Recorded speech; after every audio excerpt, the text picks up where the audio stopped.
इस देश में जब सरकारी स्कूल हैं और उसमें सभी को समान शिक्षा मिल रही है, फ्री ऑफ कॉस्ट शिक्षा मिल रही है, सरकार उस पर अरबों खरबों रुपए खर्च कर रही है, तो इन मदरसों की आवश्यकता क्या है? इन मदरसों को पूरी तरीके से बंद होना चाहिए। इस देश में मजहबी तालीम देने की कोई आवश्यकता नहीं है। मदरसों में आतंक का पाठ पढ़ाया जाता है, मदरसों में हिंदुओं के हत्यारे रहते हैं, मदरसों से निकलने वाले लोग पत्थरबाजी करते हैं, मदरसों से निकलने वाले लोगों ने ही जम्मू कश्मीर में हिंदुओं का कत्लेआम किया है।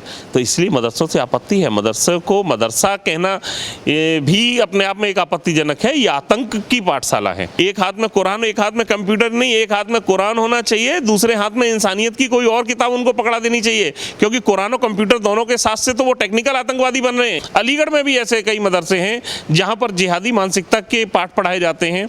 तो ये मदरसे नहीं, ये आतंकियों के अड्डे हैं, बंद होने चाहिए पूरी तरीके से। नमस्कार, मैं हूं केशव मालान। असम में हेमंत विश्व शर्मा के द्वारा पहले मदरसे को गिराने के बाद में जिस पर यह आरोप लगा कि यहां से आतंकी बनाने का पाठ पढ़ाया जाता था, अब इस हलचल में यूपी में भी सक्रियता तेज हो गई है। योगी सरकार ने सभी गैर मान्यता प्राप्त मदरसों की सर्वे कराने के आदेश दिए हैं, लेकिन अब इसका विरोध शुरू हो गया है। अगर बात करें, जमीयत उलेमा हिंद के अध्यक्ष महमूद मदनी ने कहा है, इस संबंध में एक बैठक बुलाई है और कहा है कि यह मदरसों को बर्बाद करने का एक प्लान सरकार बना चुकी है। आज इसी खास मुद्दे पर बातचीत करने के लिए हमारे साथ मौजूद हैं अखिल भारतीय हिंदू महासभा के राष्ट्रीय प्रवक्ता अशोक पांडे जी। सर, बहुत बहुत स्वागत है आपका खबर इंडिया पर। अगर योगी सरकार गैर मान्यता प्राप्त मदरसों का सर्वे कराने का आदेश देती है, तो इसका विरोध मुस्लिम मौलाना द्वारा क्यों? देखिए, मुस्लिम मौलानाओं की तो एक टेंडेंसी बनी हुई है, उनकी एक मानसिकता है कि इस देश में राष्ट्र के समर्थन में या राष्ट्रवादी सरकार के द्वारा कोई भी अच्छा काम किया जाना है तो उसका विरोध करना उनको। मैं सरकार के इस निर्णय का बहुत बहुत स्वागत करता हूं, साधुवाद देता हूं और ये मांग भी करता हूं कि इस निर्णय को बड़े सख्ती से लागू भी किया जाए। गैर मान्यता प्राप्त मदरसे बंद होने चाहिए पूरी तरीके से। आज मैंने स्वयं देखा है, मुजफ्फरनगर, सहारनपुर या जो भी मुस्लिम बाहुल्य ज़िले हैं, वहाँ पर हजारों की संख्या में ऐसे मदरसे हैं जिनकी कोई मान्यता नहीं है। वहाँ पर क्या पढ़ाया जाता है ये भी किसी को पता नहीं, वहाँ का सिलेबस पता नहीं है। अलीगढ़ में भी ऐसे कई मदरसे हैं जहाँ पर जिहादी मानसिकता के पाठ पढ़ाए जाते हैं, जहाँ पर जिहादी लोगों की किताबों को सिलेबस में लिया हुआ है। तो उनकी जाँच होनी चाहिए, निश्चित रूप से होनी चाहिए, और उन पर कार्रवाई भी होनी चाहिए। इस तरह के मदरसे की आवश्यकता नहीं है। और मैं तो यहाँ तक कहता हूँ कि इस देश में जब सरकारी स्कूल हैं और उसमें सभी को समान शिक्षा मिल रही है, फ्री ऑफ कॉस्ट शिक्षा मिल रही है, सरकार उस पर अरबों खरबों रुपए खर्च कर रही है, तो इन मदरसों की आवश्यकता क्या है? इन मदरसों को पूरी तरीके से बंद होना चाहिए। इस देश में मजहबी तालीम देने की कोई आवश्यकता नहीं है। देश तभी अच्छा बनेगा जब सामान्य सभी को एक जैसी शिक्षा मिलेगी। आज छात्रों को विज्ञान, गणित, हिंदी, संस्कृत, उर्दू सब भाषाओं की आवश्यकता है, तो सिर्फ मदरसों से नहीं चलेगा ना काम। उनको सरकारी विद्यालय में जाना चाहिए और मदरसे पूरी तरीके से बंद होना चाहिए।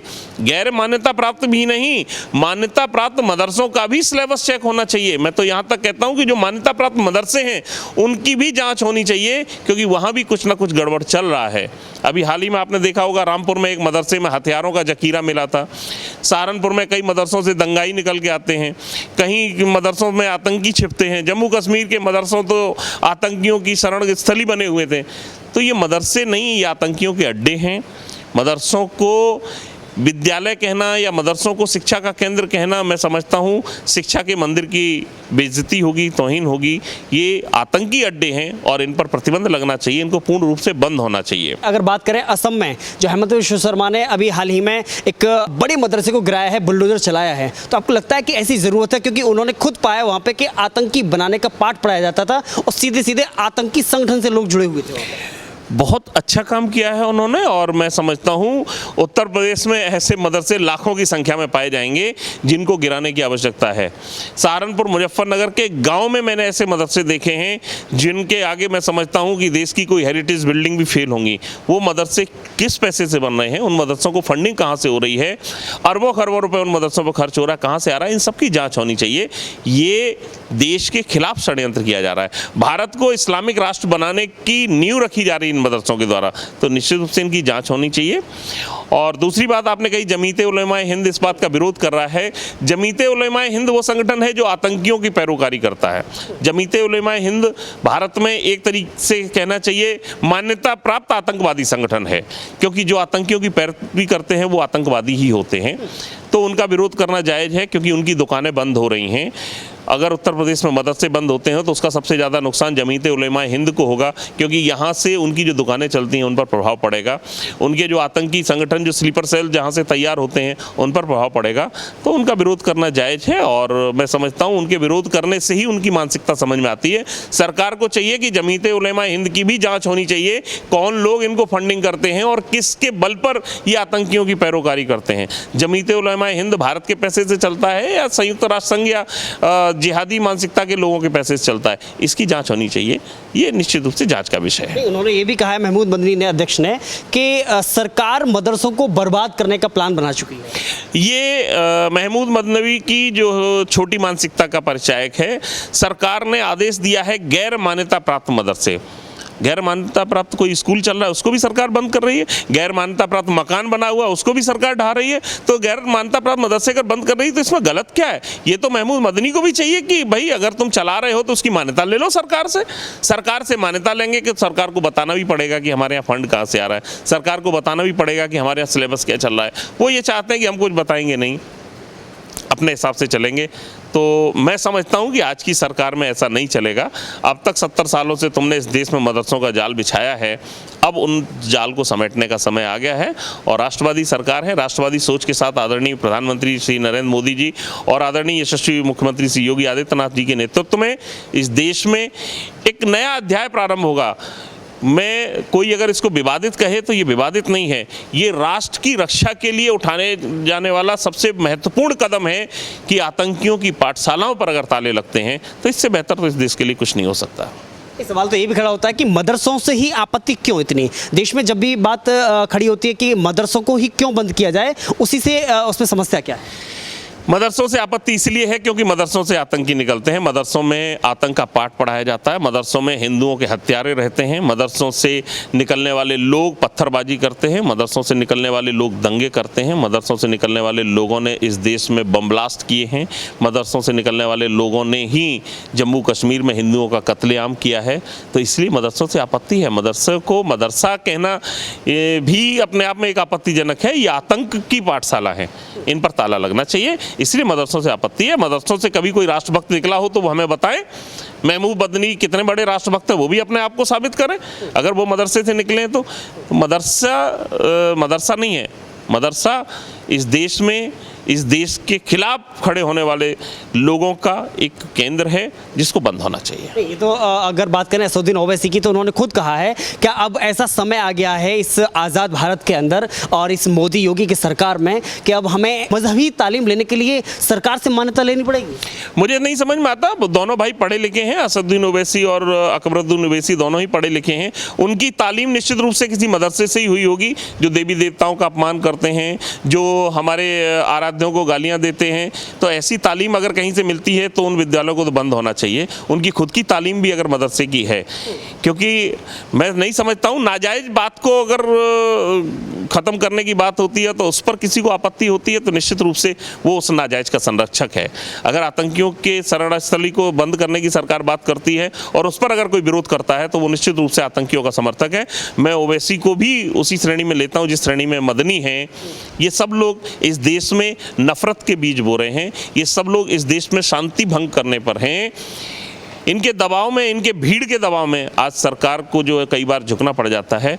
योगी जी हैं, सब मुमकिन है, सब होगा, ताले भी लगेंगे और तालीम भी सुधरेगी, सब कुछ होगा यहीं उत्तर प्रदेश में। लेकिन बार बार जो आरोप लग रहा है असदुद्दीन ओवैसी के द्वारा कि कहीं ना कहीं मुसलमानों को लगातार टारगेट किया जा रहा है, उन्हें कुचलने का काम किया जा रहा है और उनको बार बार निशाना बनाया जा रहा है। अगर आतंकवादियों पर कार्रवाई होती है तो उसको मुसलमानों से जोड़ा जाता है तो इसमें कोई बुरा नहीं है, क्योंकि भारत सरकार आतंकवादियों पर कार्रवाई कर रही है, भारत सरकार राष्ट्र विरोधियों पर कार्रवाई कर रही है। अब वो राष्ट्र विरोधी मुसलमान ही हैं तो इससे कोई गुरेज नहीं होना चाहिए। तो उनको बुरा लगना जायज़ है, क्योंकि राष्ट्र विरोधियों पर कार्रवाई हो रही है, मुसलमानों को टारगेट नहीं किया जा रहा है।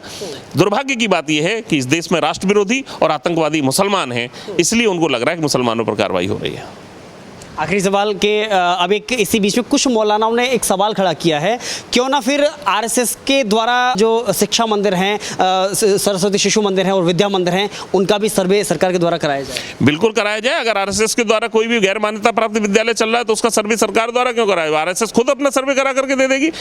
आरएसएस के द्वारा जितने विद्यालय चल रहे हैं, आरएसएस या हिंदू संगठनों द्वारा या मंदिरों के द्वारा या हमारे आश्रमों के द्वारा, अखाड़ों के द्वारा जितने विद्यालय चल रहे हैं, सभी सरकारी मान्यता प्राप्त चल रहे हैं। सबके सिलेबस एनसीईआरटी और सीबीएसई द्वारा अप्रूव्ड हैं। सर्वे कराए ना, हम तो कहते हैं ना, मौलाना मदनी खुद अपनी फौज भेज करके सर्वे करा देना उन विद्यालयों का, कराएं, उनको पता चल जाएगा क्या मिलेगा। वहाँ कभी आतंकी नहीं मिलते हैं। हम तो उस संस्कृति के हैं कि हमारा अगर भाई भी कुछ गलत करेगा और राष्ट्र धर्म के खिलाफ चलेगा तो हमें उसका सर कलम करने में कोई आपत्ति नहीं होगी, हमें उसको सरकार के सुपुर्द करने में कोई आपत्ति नहीं होगी। तो हम तो सिद्धांतों पर चलने वाले हैं। हम बिल्कुल तैयार हैं, वो हमारे विद्यालयों का सर्वे करा लें, सरकार द्वारा करा लें, खुद भी कर लें। सरकार तो करती है, खुद भी कर लें, हमें कोई आपत्ति नहीं है। अपने बचा लें, अपने से क्यों डर रहे हैं? इधर भी कर लें, उधर भी कर लें, हमें कोई दिक्कत नहीं है, हमें तो कोई आपत्ति नहीं। आपको लगता है कि मदरसों पर या फिर गैर मान्यता प्राप्त मदरसों की बात करें, जिस तरह से जो आरोप असम में लगाए गए और जो सिद्ध भी हुआ कि जो आतंकी पाठशाला जो वहाँ चला रहे थे, लगता है कि कहीं ना कहीं इसमें केवल दो ही सरकारें कहीं ना कहीं समर्थ और एक्शन के मूड में हैं, हेमंत विश्व शर्मा के बाद में योगी सरकार? निश्चित रूप से देखिए, दो ही सरकारें नहीं, जब आपके पास जनाधार मजबूत होता है और हिंदू समाज का समर्थन मिलता है तो ताकत आपकी बनती है।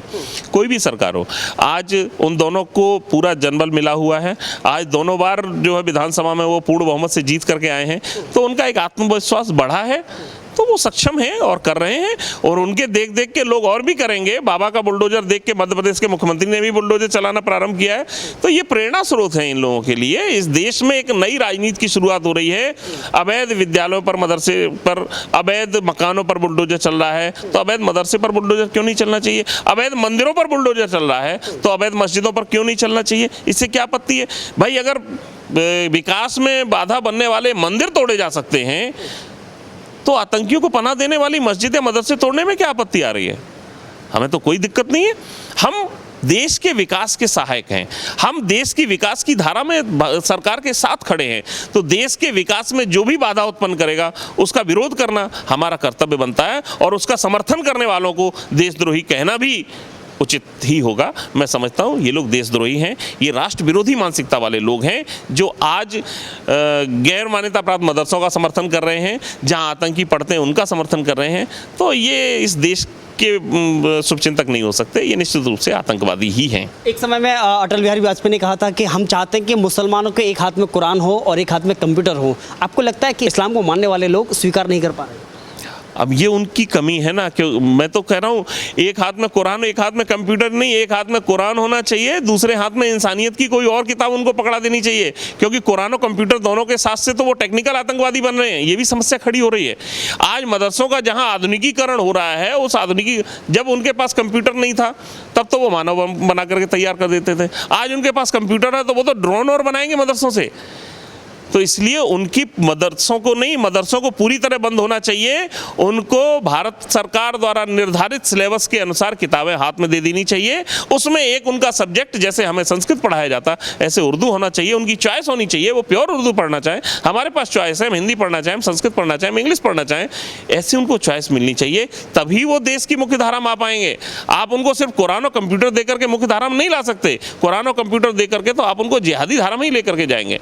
मैं चाहता हूँ मदरसों पर पूरी तरह से जो है सरकारीकरण होना चाहिए। उन मदरसों को प्राथमिक विद्यालय के रूप में जो है सरकार को कर देना चाहिए, और वहाँ पर सरकार द्वारा मान्यता प्राप्त सिलेबस लागू कर देना चाहिए। ये दिक्कत कहाँ है, कंप्यूटर में या कुरान में? दोनों में ही दिक्कत है। देखिए, मैं कुरान पर तो कुछ नहीं कह सकता हूँ क्योंकि मैंने कुरान को पढ़ा नहीं है। जितना सुना है, जिन लोगों से जाना है, वो सारी चीज़ें हैं। हाँ, ये जरूर है इन दोनों का समावेश होगा तो निश्चित रूप से उसके परिणाम अच्छे नहीं होंगे।